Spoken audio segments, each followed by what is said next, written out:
Bienvenidos una vez más a Espinosa Podcast. El día de hoy estamos, como de costumbre, en nuestro lugar favorito, que es el Jama Café. Así que si usted está buscando un lugar en donde pueda pasar un rato agradable en familia, donde pueda disfrutar un cafecito o disfrutar de un desayuno, pues el Jama Café es una buena opción. Y también si usted está buscando un lugar en donde quiere realizar una reunión de manera privada, también tienen ellos un espacio como en el que estamos acá, en donde pues es un lugar súper adecuado para realizar reuniones, juntas o también pasar un momento agradable en familia. Le voy a decir dónde está Jama Café. Está ubicado en la 17 Poniente y Cuarta Sur, número 495, aquí en Tuxtla Gutiérrez, y por supuesto estamos muy contentos de estar aquí en un episodio más de Espinosa Podcast.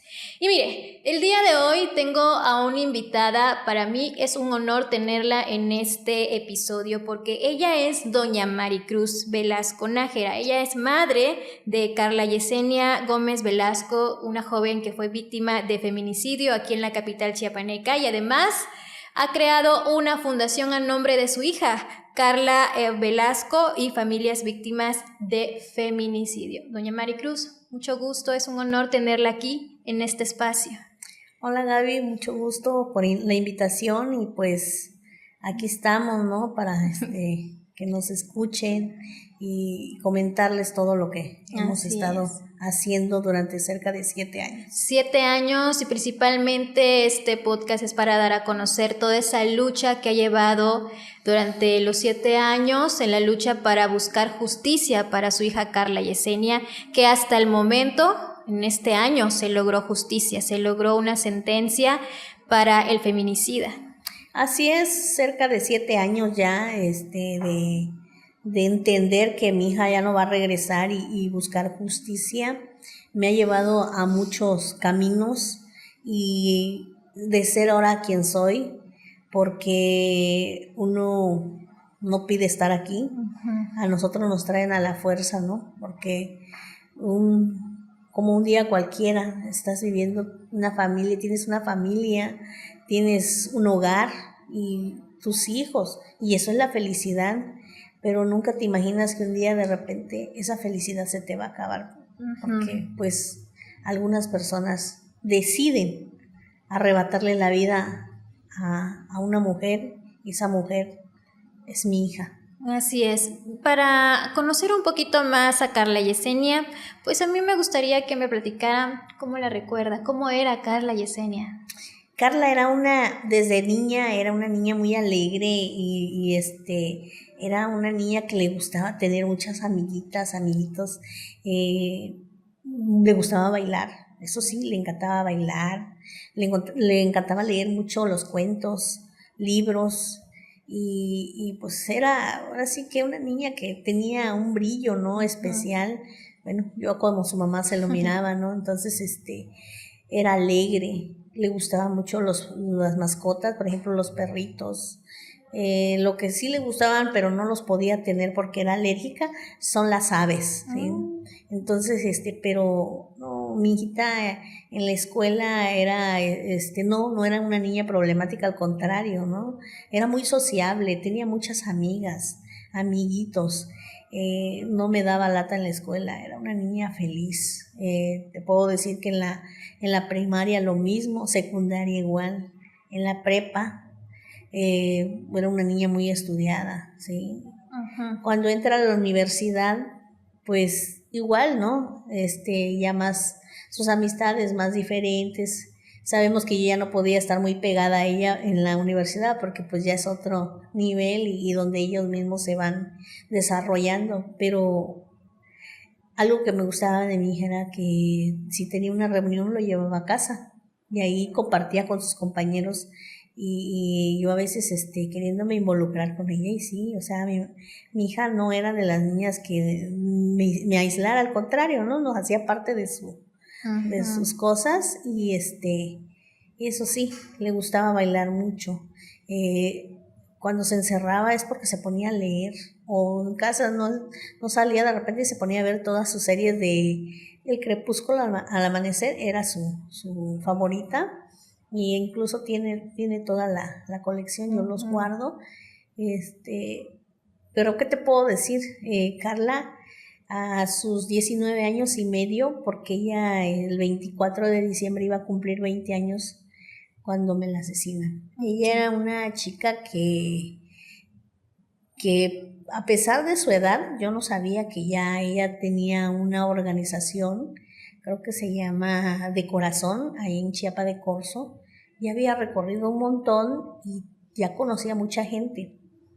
Entonces, eso yo, pues esa parte de su vida de ella ya no la conocía al 100 porque pues los hijos cuando están en casa son de nosotros, pero un paso de la casa ya es diferente porque ellos se desarrollan en su ambiente. Entonces a mi hija le dimos ese espacio donde ella se desarrolló y precisamente yo vine a saber todo esto cuando ella ya no estaba conmigo, porque cuando la llevaron a mi casa y ahí le iba a velar, era muchísima gente, Gaby. O sea, no te imaginas toda esa gente que llegaba y que eran amistades de mi hija.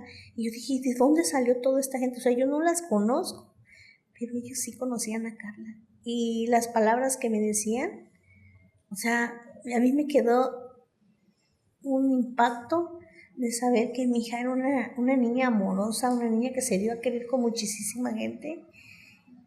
Claro, desde niña traía eso y yo le digo a mi esposo, ¿y esto qué?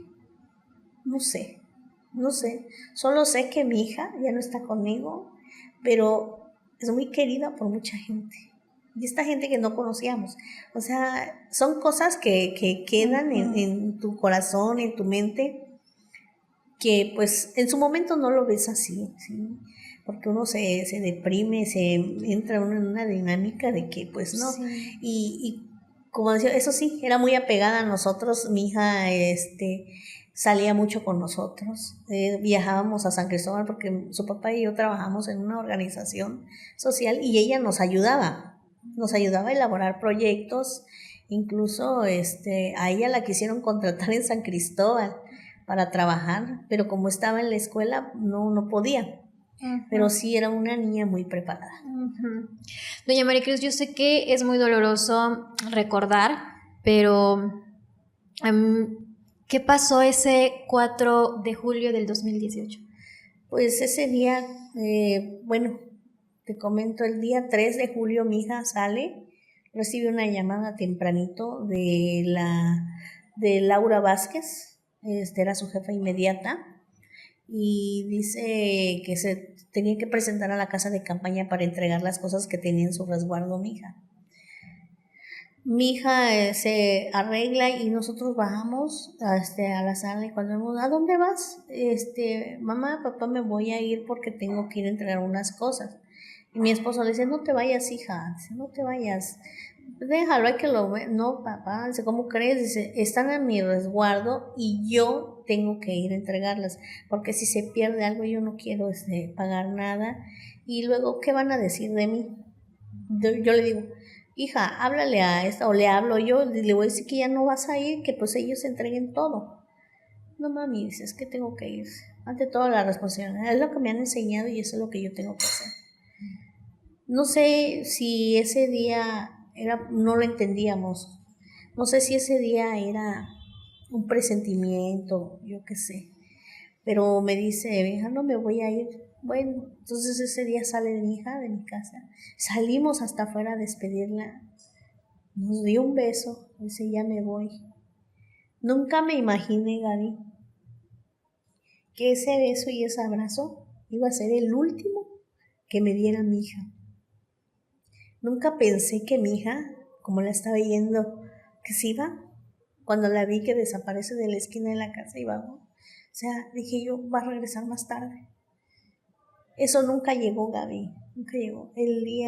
Precisamente el día 3, por la tarde, empezamos a monitorear a mi hija. Ya no contestaba. hasta donde supimos se la había llevado a la palapa de mi mamá a convivir con los compañeros, dizque despedirse, ¿no? Pero mi hija jamás llegó. Mi hija jamás llegó hasta donde hemos llegado con las investigaciones. A mi hija la sacaron cargando de ese lugar, la subieron al carro y se la llevaron. Si ellos vieron que estaba en un estado que no era inconveniente, estaba en un estado de vulnerabilidad, mi hija, y era para que se la llevaran primero ella en la manera que estaba, llevarla a su domicilio. Y era la que estaba más cerca de la casa, del lugar donde estaban conviviendo. Pero ¿qué hizo Marvin N? Es subirle al carro y llevársela del Libramiento Norte al Libramiento Sur. ¿Te imaginas qué recorrido no dio? Pero el tipo lo hizo porque pues ya traía intenciones de asesinar a mi hija. Pero nadie se lo imaginó. O ya lo tenían planeado y no dijeron nada. También las que estaban involucradas. El día... Cuando salieron de ese lugar, ¿iba sola Carla o iba acompañada con otras? No, iba acompañada por Laura. Ajá. Laura, Janet y Amanda, las hermanas Vázquez. Y iba otra chica que se llama Ana. Ellas son las que llevaron a mi hija junto con Marvin. Marvin se le hizo fácil llevar a Laura y Amanda primero a su domicilio y luego pasar a dejar a Ana, y al último se queda con Carla. Y Janet no quiso bajar del carro porque se fue con él. Se supone que él era la pareja de Marvin. Y ya pasan a dejar a Ana y de ahí se dice, yo me siento cansado, y se la lleva a su casa. Entonces del carro la baja cargando y la lleva dentro de su cuarto, ahí es donde es su domicilio, y la acuesta en un colchón. Supuestamente dice Janet que ella se acuesta al lado de mi hija, pero eso yo no lo puedo creer, porque ellos pueden decir su relato, lo van a relatar como ellos se lo imaginan, donde es lo posible para salvarse, pero las cosas no son así. Sabemos que no es así.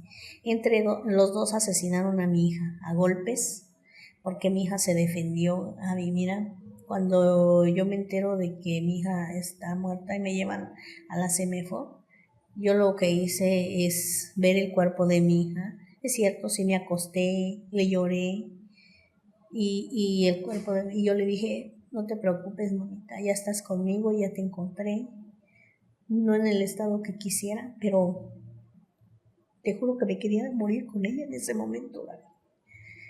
Pero en ese momento que me quebré también, dije, no, tengo que ser fuerte. Carla ya no tiene vida. Así, o sea, entre mi locura. Y agarré, empecé a revisar todo el cuerpo de mi hija y le veo sus manitas, estas uñas se le volaron a mi hija, de donde ella estaba peleando por salvar su vida. A mi hija la golpearon como no te imaginas, lastimada de las manos, las rodillas, la espalda, porque también se la agarraron del cabello. El cabello no la pudieron ni peinar, Gaby. O sea, en la manera como dejaron a mi hija no era la correcta. No era para que dijeran que fue un accidente, tampoco fue un atropellamiento, como sea, ¿no? A Carla la asesinaron adentro del domicilio de Marvin junto con Janet. Ya viendo que no tenía vida, la sacaron a tirar y todavía se atrevieron a pasarle el carro encima a mi hija. Mi hija aún todavía, cuando la sacaron a tirar, estaba agonizando, y cuando le pasan el carro encima todavía ella quiso hacer algo, ya no pudieron. Entonces era para hacernos creer que mi hija, porque en un momento nos dijeron que ella se había caído del carro y que sin querer la atropellaron. ¿Cómo puedes decirme, cómo me pudo haber dicho la fiscalía que mi hija se había caído del carro cuando había señales de que ella fue ultrajada? La blusa de mi hija era de botones, una rojita, y cuando la encontraron, el cuello estaba aquí y abotonado todo hacia al revés. El brasier nada más se lo pusieron, ni siquiera se lo abrocharon. Su pantalón le quitaron, el botón no lo tenía puesto, el cierre no lo pudieron subir. O sea, manipularon todo, ¿sí? Exhibieron el cuerpo en la calle, pero no dejaron O sea, dejaron rastros de que mi hija sí fue violentada y eso la fiscalía lo pasó por alto, Gaby. Esas investigaciones yo lo tuve que hacer con mi familia. Te digo que cuando encontré a mi hija en la CEMEFO, ¿cierto? En su momento te pierdes, porque sí se pierde uno, Gaby, y no sabe uno qué hacer. Que tú vistes a tu hija salir caminando y encontrarla en esas condiciones. O sea, no, o sea, uno se bloquea como mamá. Y algo que yo quiero decir es que nosotros nos preparamos a los hijos para que nos entierren a nosotros los papás. Pero nosotros como padres no estamos preparados para perder un hijo. Sí. Doña Maricruz, al momento que no aparece su hija, ¿usted hizo una denuncia ante la fiscalía o esperó para que regresara o cómo fue? No, de hecho no hice ninguna denuncia, di el tiempo, para esperar, porque yo sé que si metía la denuncia me iban a decir que pasara las 48 horas, claro, sí. Que es lo lógico, y yo no podía permitir eso, es empezar a buscar a mi hija. Entonces, ¿cómo empezó su búsqueda? Sabía con las personas que estaba, Okay. Esas fueron las búsquedas a través de las llamadas telefónicas. La primera que empecé a llamarle fue a Laura, y esta tipa me dijo, no, a Carla la llevamos a su casa, a media cuadra de su casa, me dijo primero. ¿Cómo? Le digo, si mi hija no llegó, no, búsquela o quedó con algún vecino, o sea, como cualquier animal, ¿no? Que yo la buscara, por ahí quedó. Le digo, y luego me estás diciendo que a media cuadra de mi casa sí no puede entrar carro ahí a donde yo vivo. Sabemos que siempre lo dejan allá abajo. Ya no me dijo nada, me colgó. Le vuelvo a marcar. Le digo, licenciada, mi hija no ha llegado, necesito que me digan dónde la... Doña Maricruz, yo le dije que la dejamos a una cuadra. O sea, y ahí ya empecé. Primero me dijo a media cuadra, luego me dijo a una cuadra. Y yo le dije, mire, licenciada, no ha llegado. Mire, pues búsquela, aunque sea debajo de la escalera, ya enojada. Oye, le digo, yo nada más te quiero decir, le digo que me digas dónde está mi hija. Y me colgó. Vuelvo a marcar y sigue insistiendo, vuelvo a marcar. Y hasta eso le marqué un tal René, que supuestamente era su mejor amiga. Él dice que era su mejor amiga, mi hija. Entonces me dice él, sí, doña Maricruz, dice, pues yo vi cuando se la subieron en el carro, yo iba a subir allí, pero pues no entré, entonces tuve que agarrar taxi. Le digo, ¿y por qué no la trajiste tú? Si tú conoces mi casa, la hubieras traído si la viste que estaba en ese estado. Ay, es que, le digo. No, pero es que mire, pero pregúntale a Laura, ya le marqué y me dice esto y el otro, le digo. Entonces ahorita le voy a marcar yo y le marca a él, supuestamente, no supe qué le dijo. Pero volví a marcarle a Laura y me dice, mire, doña Maricruz, ya la dejamos a 1,5 cuadras de su casa. Entonces ya enojada, no me cuelgues, licenciada, le digo. Primero me dijiste que a media cuadra, luego a 1 cuadra y ahorita a 1,5 cuadras. ¿Qué está pasando? Nada más te digo que si le pasó algo a mi hija, me voy contra ti. Entonces yo le hablé, la verdad sí le hablé mal, la amenacé y me vas a conocer. ¿Me estás amenazando? Sí, te estoy amenazándole. Y agarra y me colgó. Entonces ya eran como las 11, 12 del día. Entonces me dice mi esposo, tranquila, va a venir la niña. Mira qué horas son, su teléfono está prendido, está en buzón. Oye, Manuel se llama mi esposo. Digo, hay que hacer algo. No, tranquila, o sea, él con toda la calma del mundo. Entonces yo le dije, ¿cómo es posible? Le digo, yo estoy desesperada. Y te juro que me puse a llorar. Y dice, tranquila, va a venir la niña, me dice. Aunque él también no quería demostrar que estaba preocupadísimo. Agarró, se salió y fue a traer un sobrino mío que iba a jugar en un campo de fútbol en la colonia, de donde vivimos más abajo. Y se fue él y me dice, baja. No, le digo, porque yo voy a esperar a mi hija aquí. Entonces llegó una tía y me dice, no, hija, bajemos, vamos a buscar a la niña. Vamos, pues. Entonces bajamos a ese campo, encontramos a unos vecinos que son policías municipales, y uno de ellos, su esposa, me pregunta, ¿qué tiene doña Maricruz? La veo muy, no sé, como triste, ¿no? Le voy a comentar, es que mi hija no llegó a casa, le digo, y no sé qué está pasando, y la estoy buscando. ¿Y cómo iba vestida? Me dice una de ellas. Así. ¿Por qué? Le digo, ¿la han visto? No, dice, nada más le pregunto. Entonces yo me di la vuelta Y al darme la vuelta, marcan a mi celular y era Laura Vázquez Coutinho. Y le digo a mi esposo, yo ya no le voy a contestar a esta desgraciada porque me está tomando el pelo. Agarra y le doy el teléfono y contesta a él. Y le dice, doña Manuel, dice, mire, ¿por qué no bajen al centro usted y doña Maricruz y hacemos 3 grupitos para buscar a Carla? Eso le dijo a mi esposo, porque ya me enteré que Carla se fue a la Francisco y Madero, la llevaron. Ahí se quedó, pero dice Marvin y mi hermana que cuando la quisieron llevar a su casa ya no estaba, que se había ido. Entonces yo me pregunto, Laura ya sabía que habían asesinado. Me estaba tomando el pelo desde el inicio. Entonces, tener ese descaro de hablar y decir que bajáramos a hacer un grupito para buscar a mi hija. Entonces, en ese momento cuelga a mi esposo y le habla el policía y dice, don Manuelito, mire, es que nosotros en la Francisco Madero, así, encontramos una niña, ¿cómo iba a ser Carla? Así estaba vestida la muchacha que contaron.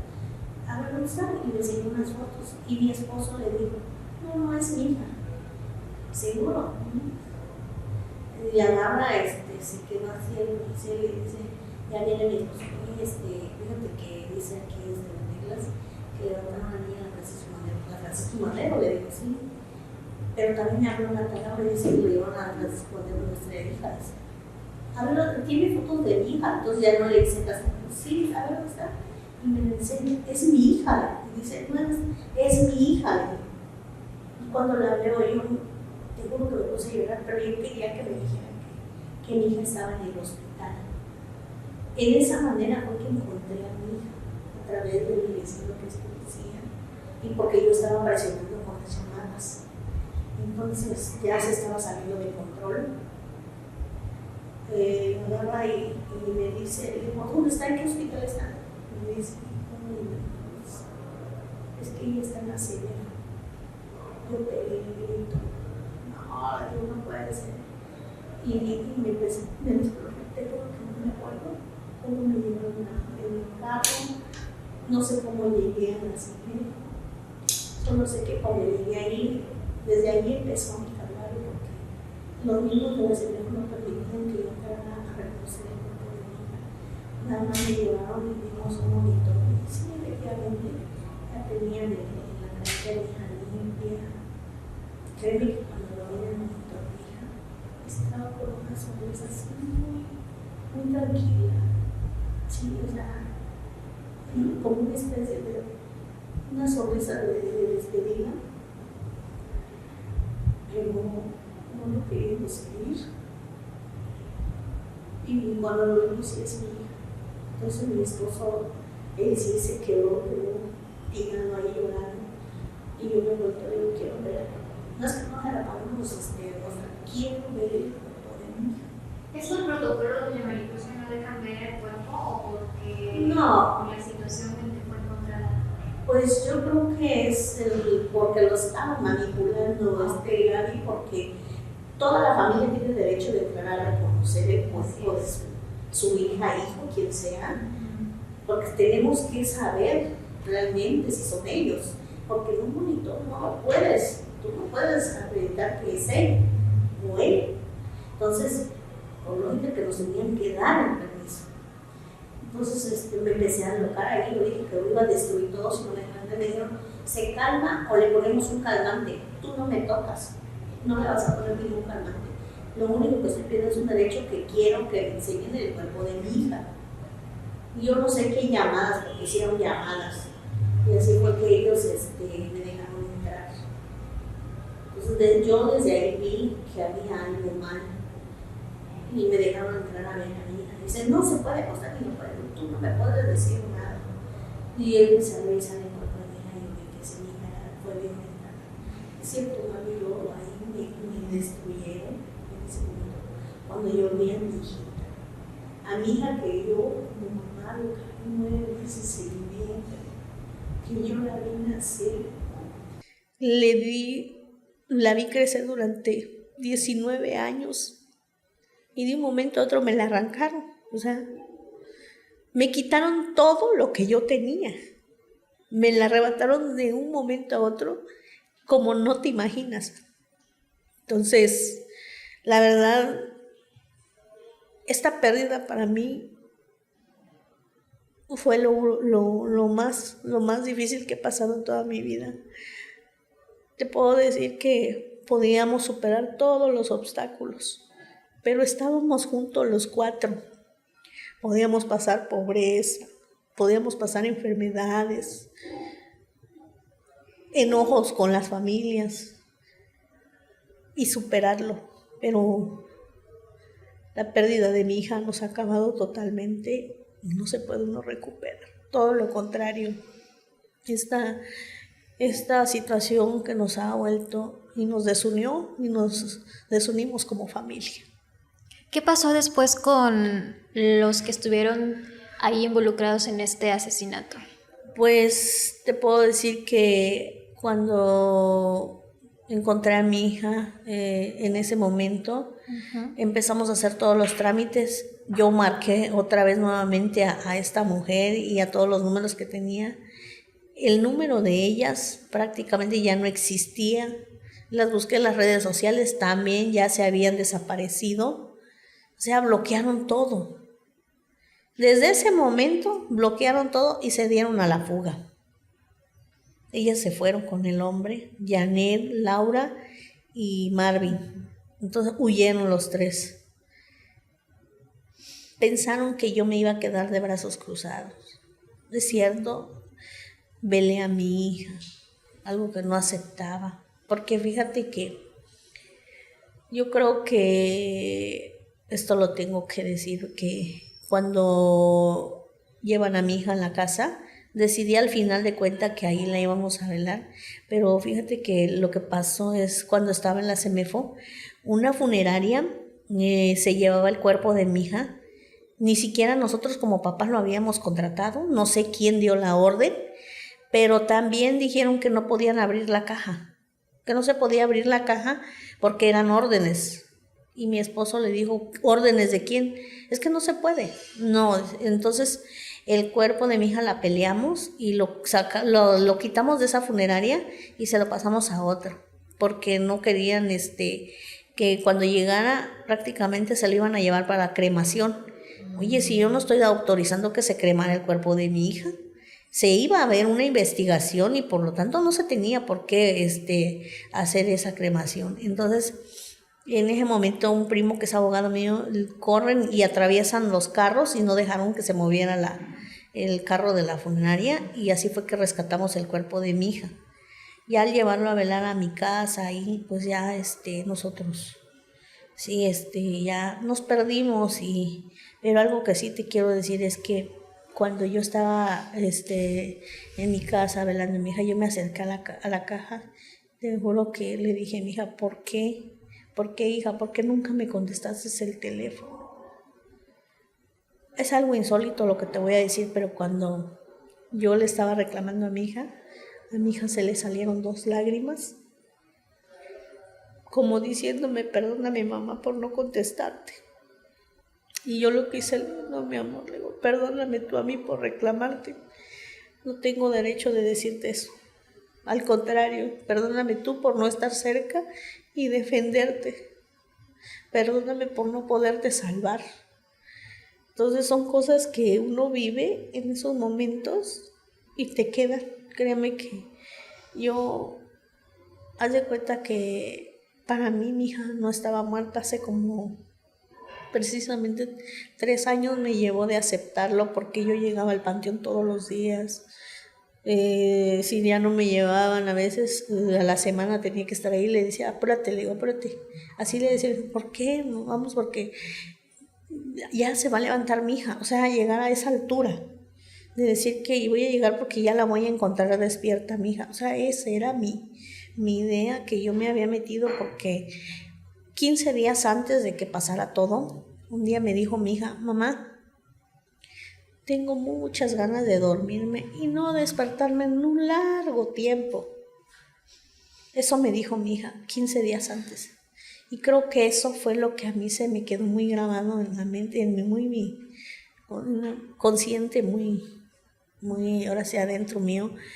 Y dije yo, mi hija está durmiendo, en cualquier momento se va a levantar. Entonces eso era todos los días, todas las semanas que no me perdía. Durante 3 años viví así. Ya un día que llego al panteón y veo que ya no, y que tenía ya cemento, no, mi hija ya no va a salir de aquí. Entonces empecé a aceptarlo. Pero para eso me ha costado mucho y créeme que no he podido salir de ahí. Doña Maricruz, entierra a su hija e inicia su proceso, inicia su lucha. Así es. ¿Por qué fue primeramente juzgado como un homicidio y no como un feminicidio directamente? Pues fíjate que eso desde un inicio nosotros cuando levantamos la denuncia pedimos que se hiciera como feminicidio.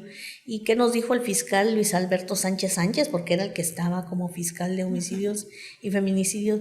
Dijo que no es un feminicidio. Y le dijo a la abogada, dice, por favor, orienta bien tus clientes porque esto no es un feminicidio. ¿En qué se basaban si había una carpeta de investigación?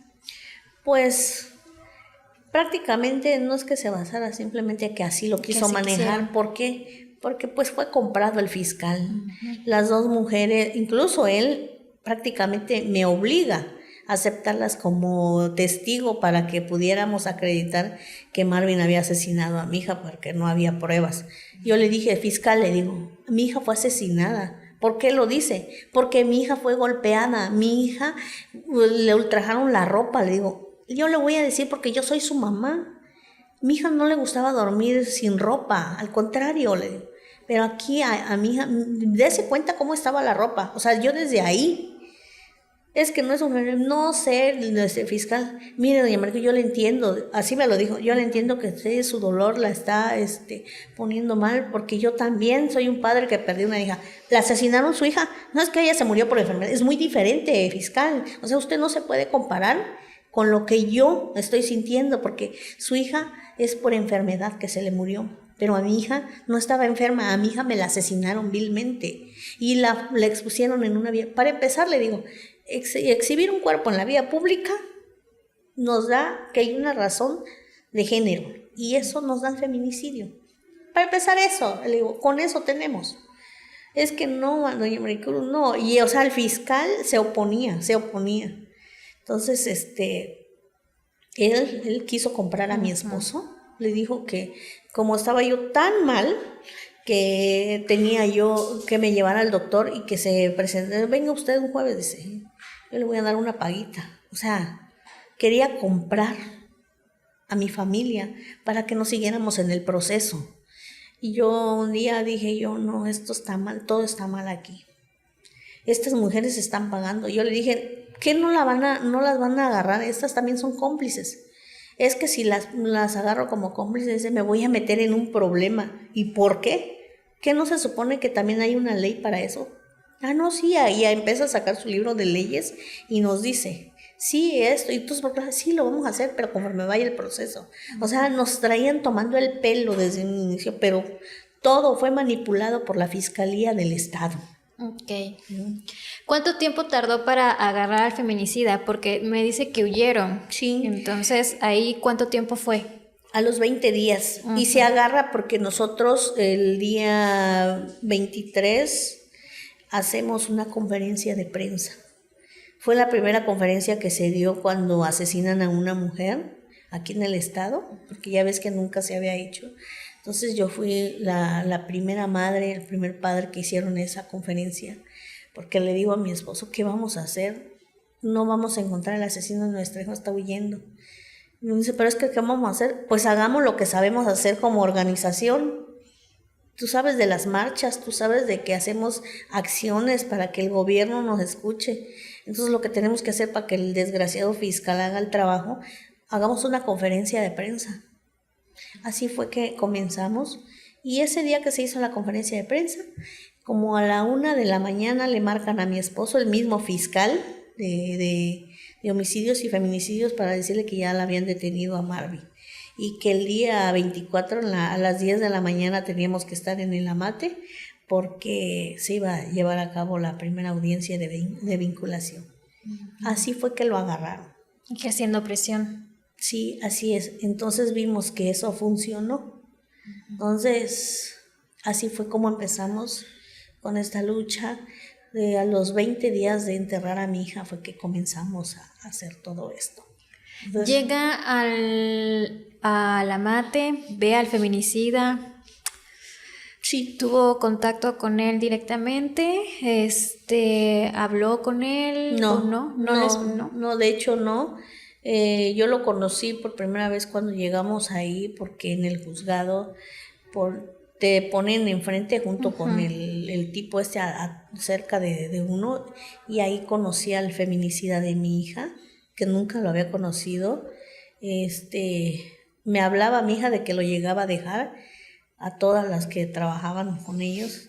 Él es el que los llegaba a dejar a su domicilio, pero yo no lo conocía a él. Entonces fue la primera vez que conocí a Marvin y saber que él es el que le quitó la vida a mi hija. Créeme que en ese momento quise acabar con él también, pero pues en el lugar que estábamos no podíamos. Entonces, sí, lo vi. De hecho, él en tiempos anteriores nos habló por teléfono que quería hablar conmigo, que yo fuera al Amate, porque dice que yo sé que me voy a quedar aquí. Esas fueron las palabras que me dijo. Yo sé que sí me voy a quedar aquí, pero no me voy a quedar sola, porque también dices, tienen que ver algo las hermanas. Entonces yo le dije, si es así, habla, dile a tu abogado, habla con el juez, porque yo no me voy a presentar. Entonces, es cierto, yo no me quise presentar porque si fue capaz de matar a mi hija, adentro de la cárcel también me podía acabar con mi vida igual. Entonces, ¿para qué me arriesgaba? ¿Marvin tiene familia? Sí. ¿La familia se acercó a usted? ¿Tampoco? ¿Tampoco? No, tampoco. Al contrario, ellos me han atacado y me siguen atacando en las redes sociales. Me han amenazado.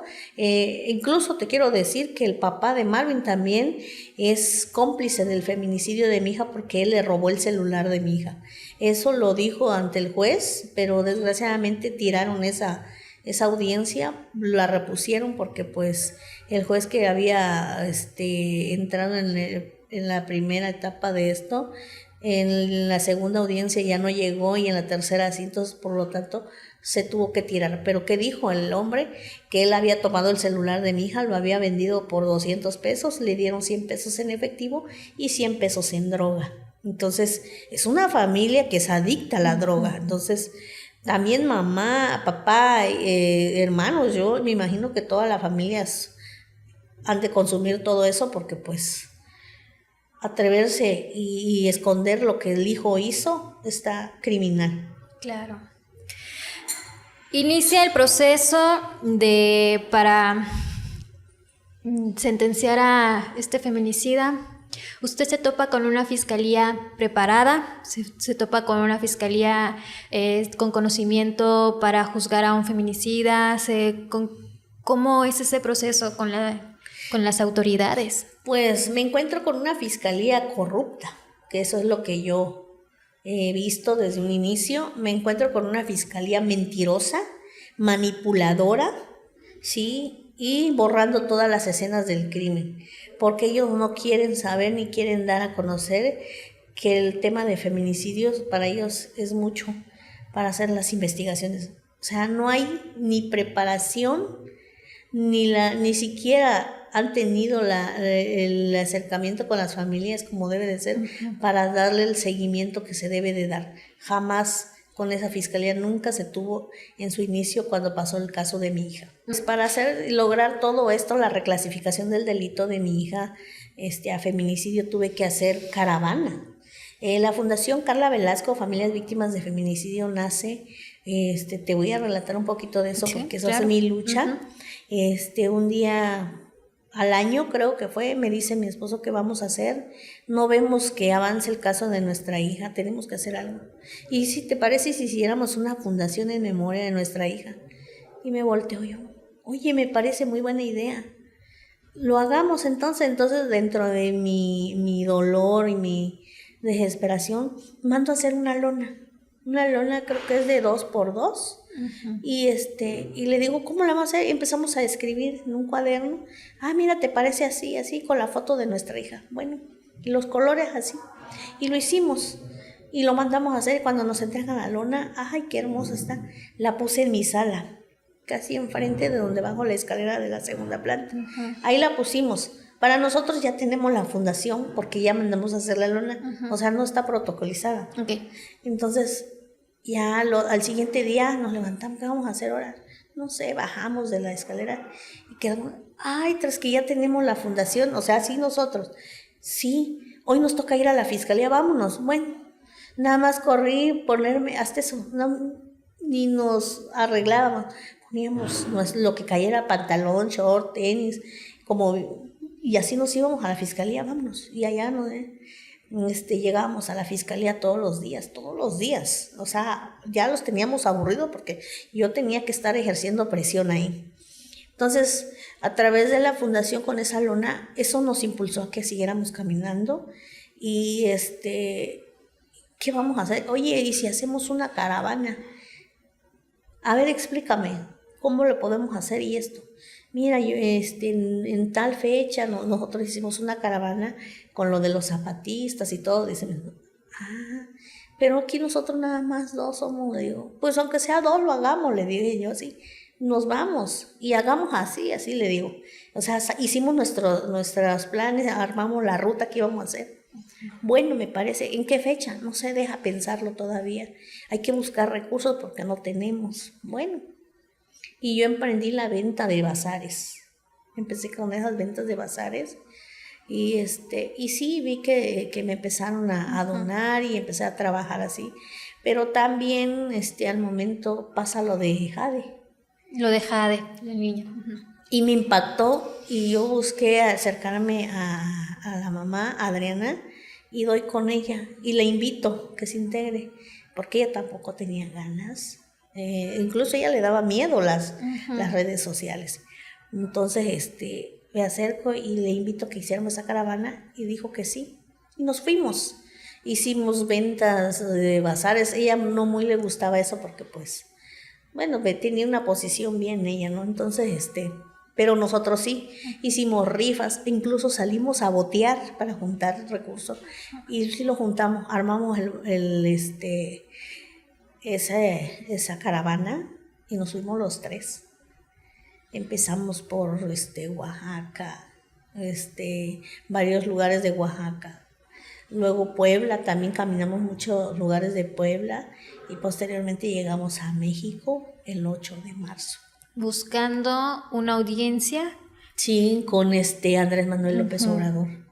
No lo logramos, pero sí visibilizamos los casos de Chiapas. Entonces, allá nos fuimos y nos tiramos en el Zócalo, ahí quedamos, 2 días de plantón, nos levantamos y seguíamos haciendo las acciones. Esto lo hicimos como 3-4 años, esas caravanas, que ayudó mucho. Empezamos a hacer las marchas aquí, incluso tu servidora y Adriana se tiraron en huelga de hambre, nos encadenamos para que nos recibiera el gobernador Rutilio. Y esas son las acciones que hemos hecho, las marchas, las manifestaciones, las conferencias, y ahora sí que yo digo que nos ha ayudado mucho todos los medios de comunicación que nos han ayudado a viralizar el caso. Si no, esto se hubiera quedado, ahora sí, le hubieran dado carpetazo. Entonces, como una estadística más, como muchos casos han quedado. Así es, pero algo que sí nos queda claro es que los feminicidios no los quieren dejar así, o utilizan que fue una muerte por su cónyuge, que un crimen pasional, o un suicidio, que ellas se quitan la vida, o no, es que tuvo un accidente y sin querer pues se murió. O sea, no es así. Todas las muertes de las mujeres han sido violentadas, expuestas y por lo tanto sí es un feminicidio. Claro. Sí. Tienen que ser juzgados siempre con perspectiva de género desde el principio. Así es Gaby. Ahí dicen, los protocolos lo dicen todo, o sea, se debe de activar esa alerta, ¿sí? Yo siempre he dicho y lo he expuesto, que la justicia debe de ser pronta y expedita. Así es. Para que no le den tanta dilación, porque después de tanta dilación prescribe y no pueden poder darles una sentencia tampoco a los que son cómplices, porque ya prescribió y eso es la manera que la Fiscalía del Estado trabaja. Trabaja de manera lenta para que ya no sean juzgados como tienen que ser. Así es. Viaja a la Ciudad de México, visibiliza su caso, también está a conocer que el caso de su hija solamente fue juzgado como un homicidio y busca la reclasificación, regresa y ahí en ese momento usted sufre su primer atentado. Así es, cuando yo logro llegar a la Suprema Corte y me dicen que se va a llevar a cabo el proyecto para votación y regreso a otra vez a nuestro hogar, precisamente llegamos un sábado, pero el día lunes en la noche llegan a mi domicilio y me disparan. O sea, tuve un atentado y gracias a Dios que pues no me llegó, pero sí te asustas, ¿no? De que, oye, si sabes que no tienes enemigos nada más por lo que estás buscando justicia, por el feminicidio de tu hija, y yo sé que ese atentado vino por ellos, porque ya no querían que siguiera promoviendo, ¿sí? Y lo he manifestado, de hecho agarraron a uno, y te puedo decir que ya hasta le dieron sentencia a 2 años, porque pues no me dio el balazo. O sea que tenían que darme herirla para que pudieran condenar al violentador, porque me violentaron también a mí. Entonces yo también soy una víctima de violencia. Cuéntame cómo estuvo ese momento, ¿dónde estaba usted? ¿Qué estaba haciendo? Pues en mi casa, precisamente cuando llegaron a agredirme, estábamos trabajando, pintando unas cruces porque íbamos a tener actividad aquí para visibilizar que ya la Suprema Corte iba a dar a conocer el proyecto del caso de mi hija. Estábamos trabajando en casa con mi esposo, pintando las cruces, las cajas, todo lo que hacemos para nuestros eventos cuando llegó este atentado. Entonces, eso fue uno de los muchos, Gaby, porque anteriormente en mi domicilio han llegado carros a tomar fotografías, motocicletas que se han parado frente a mi domicilio tomando fotos. Incluso se atrevieron a mandar un dron en mi domicilio y meterlo hasta adentro. Y eso ni cuenta nos habíamos dado si no es por un vecino. Y cuando subimos a ver, sacan el dron y se lo bajan. Lo manipulaban como a 2 cuadras de mi casa. Y yo mandé a ver quién era y pues ya no dimos con la persona. O sea, hasta eso ya me tenían muy vigilada. Al salir a mi domicilio también 2 camionetas, 2 veces me intentaron arrollar. Una motocicleta igual me quiso arrollar. O sea, he recibido muchos atentados, sí. Incluso lo puse en manos también de los del mecanismo de seguridad nacional con derechos humanos, pero me dicen que el atentado que sufro no es por defender los casos, sino porque específicamente es el caso mío. O sea, ya me dio esa referencia y que es el Estado quien me tiene que cuidar. O sea, sí estoy corriendo peligro, ya lo dijo, pero ahora sí que la Fiscalía del Estado no me está dando esas medidas de seguridad por todo el atentado que he recibido, por buscar justicia por el feminicidio de mi hija. ¿Esos atentados son por parte de los familiares de Marvin o también podría ser por las 2 personas más involucradas? Pues fíjate que yo voy más por las 2 involucradas, porque últimamente sí las estoy mencionando, o sea, ellas también tienen que pagar, sí, porque mira, al contrario, ellas las premiaron, a una de ellas la dejaron como jefa de transparencia dentro del Congreso del Estado. Y a la otra que sí, ahora sí, ella sí vio cómo asesinaron a mi hija porque ella también ayudó a asesinar, es directora de una CONALEP. O sea, ¿hasta dónde han llegado la corrupción de estas mujeres y del mismo gobierno, la misma fiscalía en cuidarlas? Entonces, yo sé que de ahí viene porque sabe que en cualquier momento se va a cansar Marvin y va a hablar y las va a quemar. Entonces lo que quieren es que yo ya no siga en este proceso. Yo sé que en cualquier momento, mira Gaby, yo sé que en cualquier momento van a lograr su objetivo, pero yo las voy a dejar señaladas a ellas en el momento que a mí me pase algo, porque ellas son las que quieren asesinarme. Hace prácticamente un mes usted hizo una conferencia de prensa porque buscaba la reclasificación del delito a feminicidio, pero también el feminicida presentaba pruebas de alegato a última hora. ¿Cómo estuvo ese proceso? Pues ciertamente él metió un perito para que tirara la perspectiva de género en el caso de mi hija. Y sí, llegó su perito, se lo permitieron. No quería yo, pero bueno, porque también él tiene más derechos que nosotros como víctimas indirectas.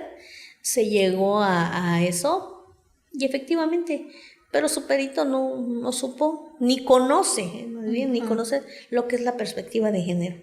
Entonces, pues le doy gracias a Dios también que lo haya presentado, porque eso nos ayudó más para rectificar que efectivamente sí había perspectiva de género en el caso de mi hija. Entonces, a él no le ayudó en nada, pero a mí sí. Tengo entendido que para lograr este proceso usted también tuvo una abogada que después desistió del proceso que usted estaba llevando, o desistió o lo obligaron a desistir, o cómo fue. Pues la abogada que me daba el acompañamiento por el litigio federal, ella sufrió un accidente, supuestamente, pero a días de que llevan a empezar las audiencias, yo no me había enterado, sino que me entero el mismo día que me avisan, que me notifican que voy a tener la audiencia de reposición para que desahogara las pruebas periciales la antropóloga.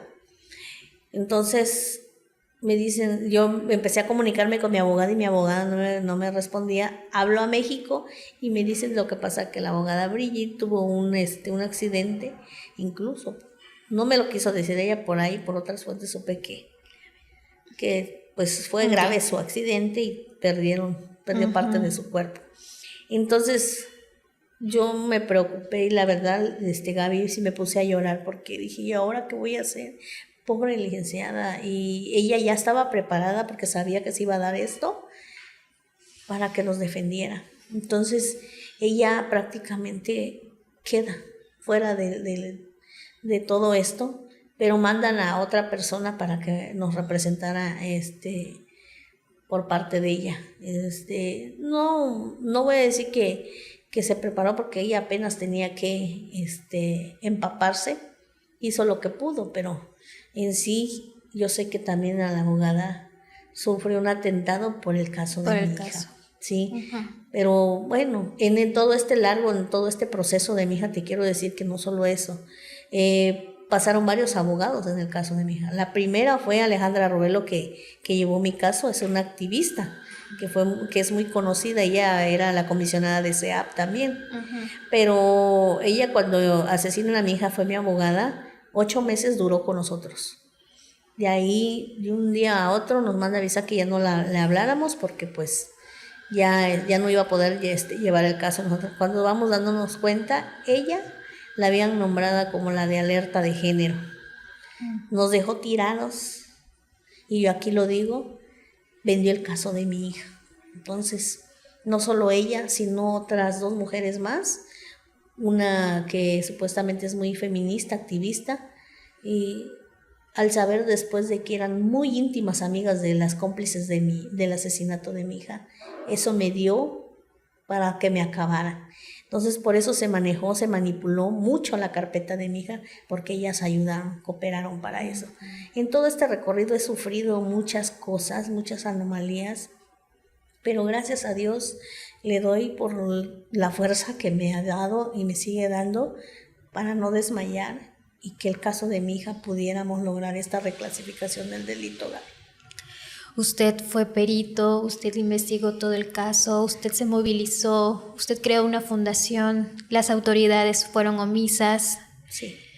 Muy omisas. Tuvo que buscar una reclasificación del delito para que pudiera tener la pena, podríamos decir que la pena mínima para un feminicida. Pues sí, porque pues la mínima es 40, la máxima es 60. Y como dijo el juez, que no le podían dar la máxima porque pues era su primera vez, o sea, tiene que haber más para que pueda obtener la máxima. La Fundación Carla Velasco es una fundación que apoya a las víctimas de feminicidio. ¿Cómo ha trabajado a través de marchas, de manifestaciones? ¿Cuántas madres son parte de esta fundación? Pues desgraciadamente lo digo así porque pues no es un gusto, ¿no? Porque pues perder una hija es difícil y nosotros no quisiéramos, al contrario. Pero aquí en la fundación ya hay como 8 familias que están integradas por el asesinato de sus hijas.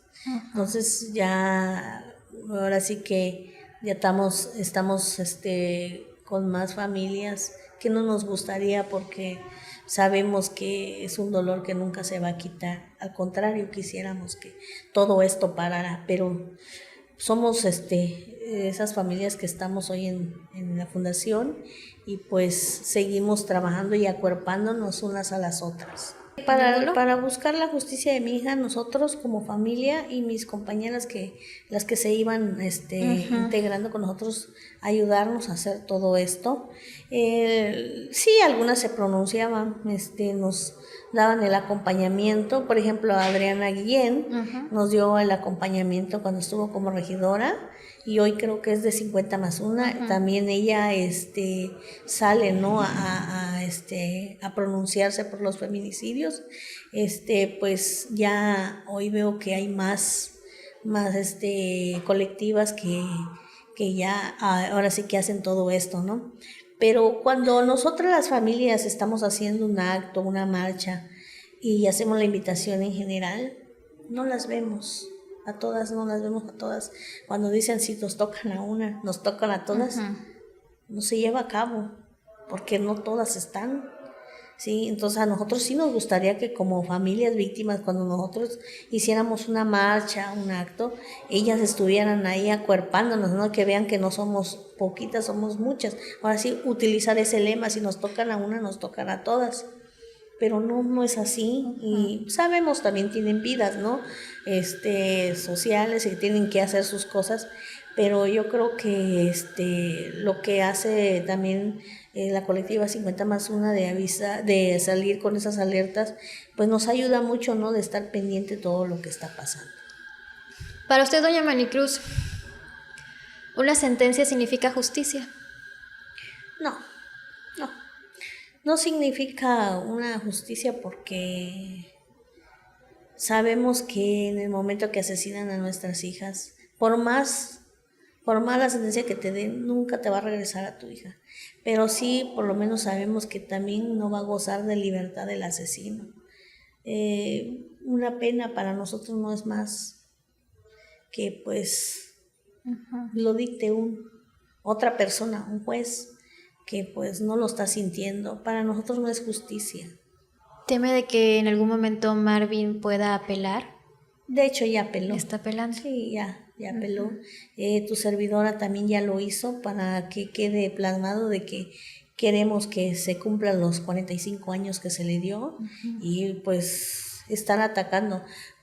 Ya pasé un proceso de que pues pelear la justicia de mi hija que se ha dado, pero también entro en el proceso de estar pendiente del feminicida de mi hija para que cumpla el castigo que se le está dando. Entonces es otro tipo de estar ahí, ¿no? Pendiente en las páginas donde se pronuncian y estar muy pendiente de que él no vaya a meter otro recurso o hacerlo, o sea, contraatacar. Es estar, a ver si vivir atrás del feminicida.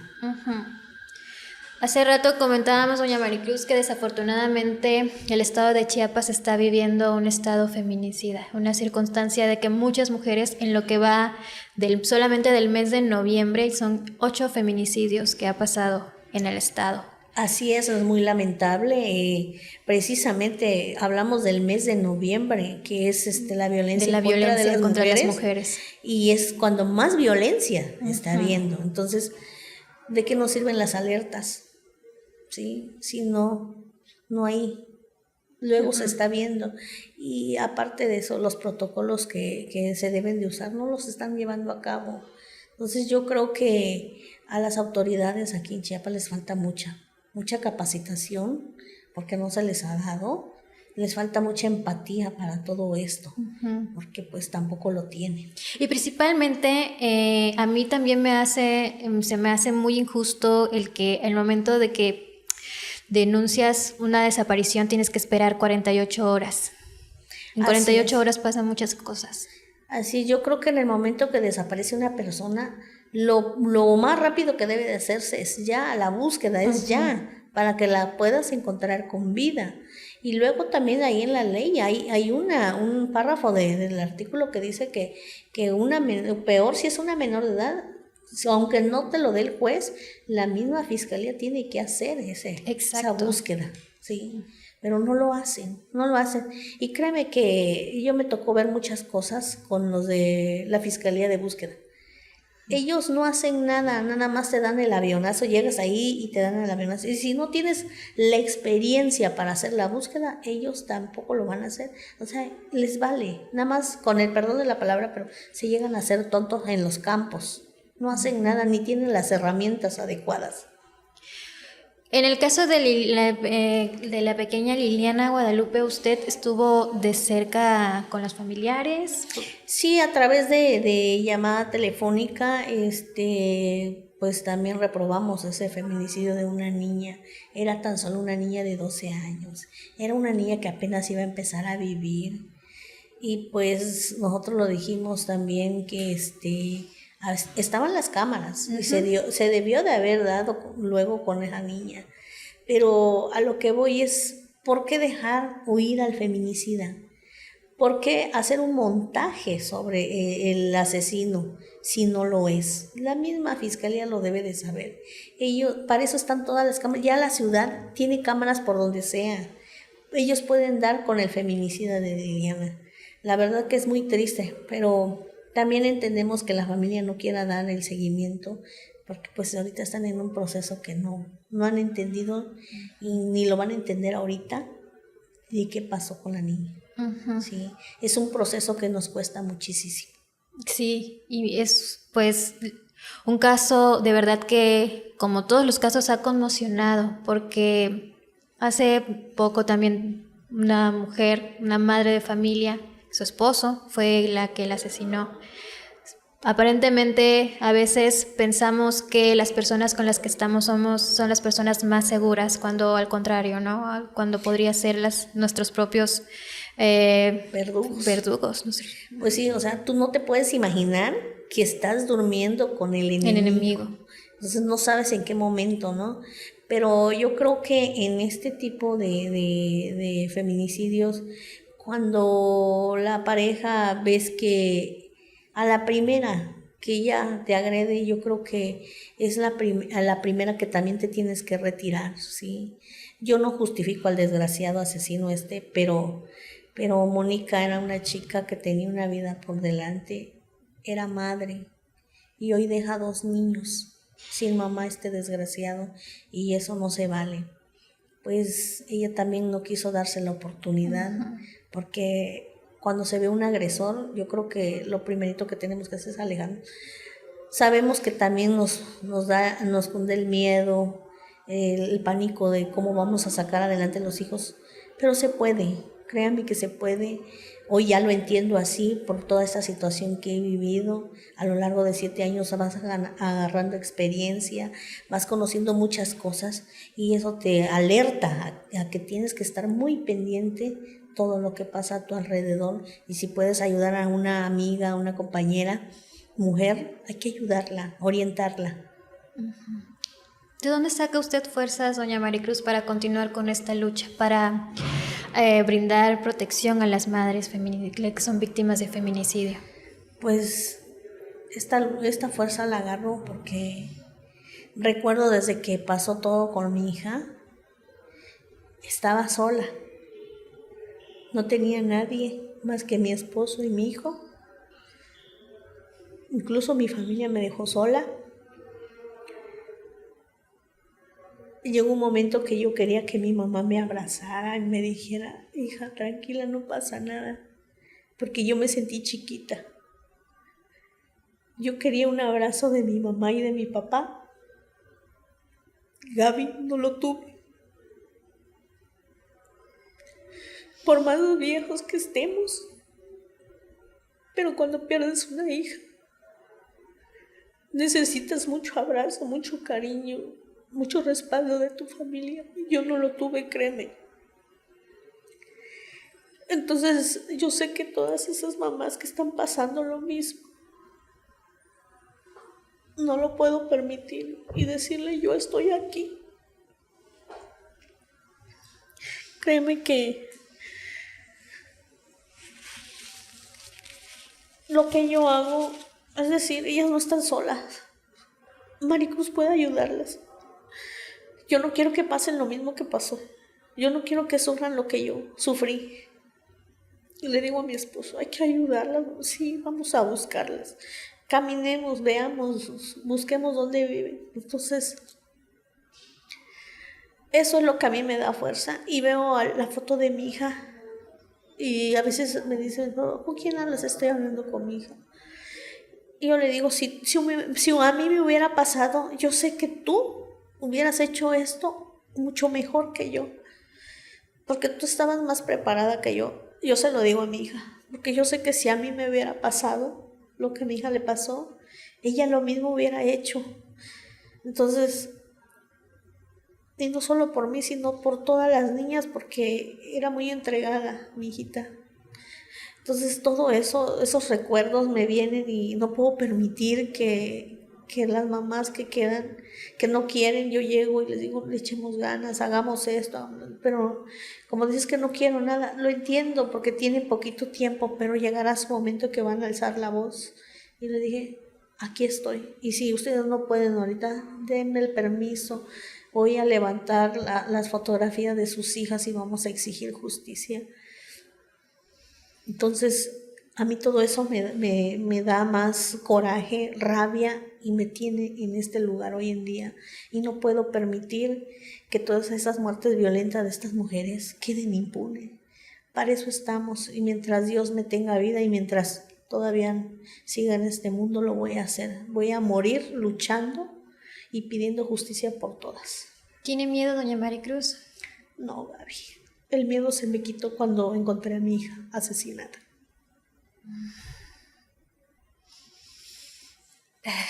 Pues bien, doña Maricruz, yo la verdad quiero reconocer su gran labor que ha hecho, la lucha que ha realizado durante 6 años, lo que ha logrado, la reclasificación del delito para que su hija sea juzgada y obtuviera la justicia.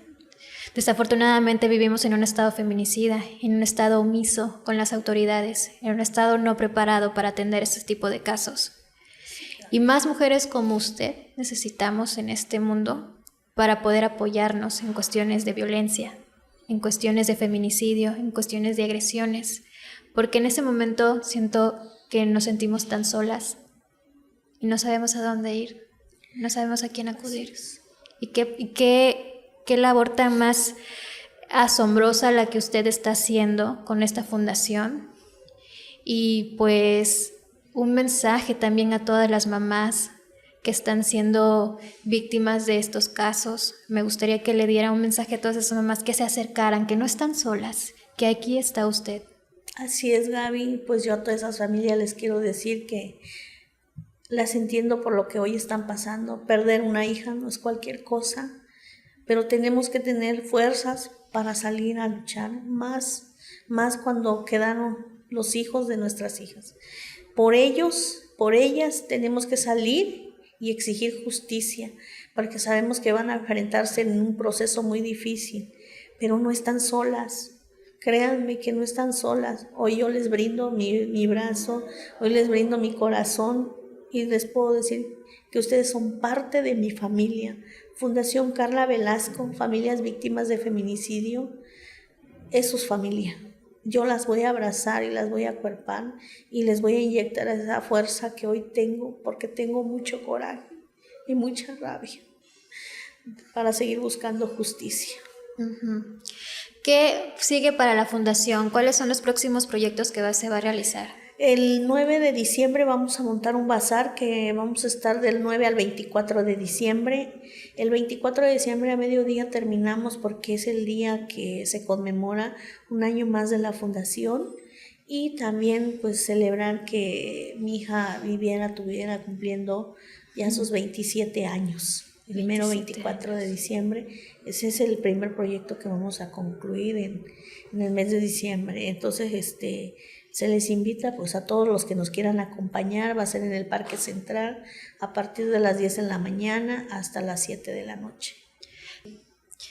¿Qué sigue para doña Maricruz ahora?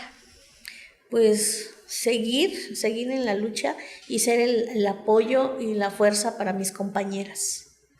Gracias por estar aquí, doña Maricruz. Gracias por darnos a conocer la fundación, por darnos a conocer un poquito más de su hija.